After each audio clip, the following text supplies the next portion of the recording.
কোথায় তোমার ললাটে অর্ধচন্দ্র কেনই বা হলো? আকাশে একটা চাঁদ তোমার প্রশ্ন করে গেছে। তুমি শ্বশুর বাড়ি বিয়ে করতে যখন গেলে শাশুড়িকে বাবা মদন দেখালে কেমন দিয়েছে, এটা জানতে হবে বাবা। গোমটা দেওয়ার দিলে কে দিয়েছিল জানেন কি প্রথম? হ্যাঁ, এটা জানতে হবে। আজকে পালাতে প্রশ্ন সেখানেই আছে। কেন না শিব ভোলানাথ যিনি বিয়ে করতে গেছিলেন কাকে? না দেবী দুর্গাকে। পার্বতীকে যখন বিয়ে করতে যায়, পার্বতীর মা হচ্ছে মেনকা দেবী। কেমন?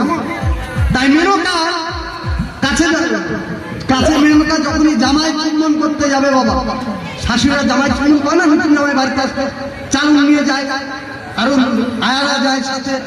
এবার বরযাত্রী কারা? শিবের বরযাত্রী হচ্ছে ভূত পিচাচ, সারা পেটে চড়ে শিব বিয়ে করতে গেছে পার্বতী।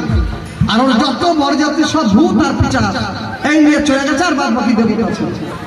এবার জামাই যখন বরণ করতে যাবে বাবা, চালুন ডালার মধ্যে নিয়ে এই নারদ বদমাইশ বেটা গিয়ে আমার শাশুড়ি ওর দিদা নানি হবে দাদি যা বলছে, নানি মানে দিদা, তোর জামাইয়ের যা অবস্থা, গলায় সাপ, মাথায় সাপ, কোমরে বাচ্চাল পরা, ওটাও সাপ দিয়ে বাঁধা, গেলেই সাপ কামড় দেবে।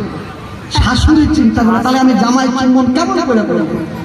নতুন জামাই এখন বরণ করে নিয়ে বাড়িতে ঢুকাবো, তারপর মেয়ের সাথে বিয়ে হবে। তো এবার শাশুড়ি কিন্তু চুমকে উঠলো, কয় ভাই তাহলে কি করা যায়, বুদ্ধি দাও। ভাই একটাই বুদ্ধি আছে। কি বললেন?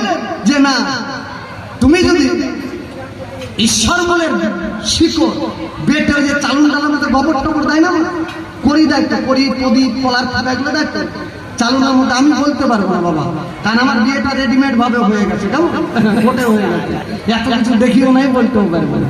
আচ্ছা বলুন, তাহলে যখন ওই গোবরটা দেয় চালুনের মধ্যে, ওর মধ্যে প্রদীপ রাখে, তাই না? তো বলো দিদা কাজ করবো কি? ঈশ্বর মূলের শিকড় বেটে গোবরের সাথে মাখাই দিবা, আর ঈশ্বর মূলের গন্ধ পেলে কিন্তু বাবা সাপ সেখানে খাই দিবে না। কি বলবো আপনাদের ঠাই? এই নারদ বেটার বদমাইশি চক্রান্তে আমার শাশুড়ি কিন্তু ঈশ্বর মূলের শিকড় বেটে চালুনের গোবরের সঙ্গে মাখিয়ে নিয়ে চলে এসেছে আনন্দে। আমাকে চুম্বন করবে, চালুন চুম্বন করবে জামাইকে।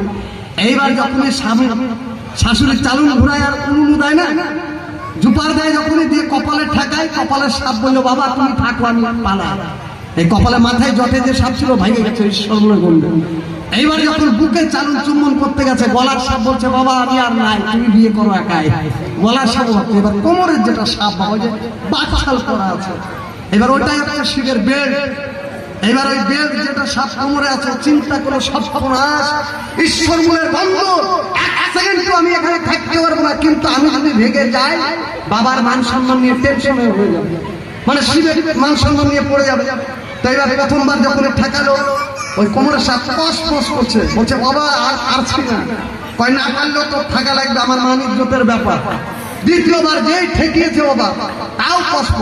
যখনই তৃতীয়বার ঠেকিয়েছে চালুনটা নাবিতে, কোমরের সাপ বললো বাবা আমি আর নাই, পালা লাগবে। কোমরের সাপ ভাগলো, শিবের কিন্তু ওই বাঘ ভাগটা পড়েছিল, টপাট করে পড়ে গেল, আর টপাট করে একটা ছোট্ট সাপ বেড়ে গেল। আর শাশুড়ির ছোট্ট সাপ দেখে সঙ্গে সঙ্গে মাথায় গোমটা দিয়ে দিল। ওই যে প্রথম গোমটাটা ওই দিনই শুরু হলো।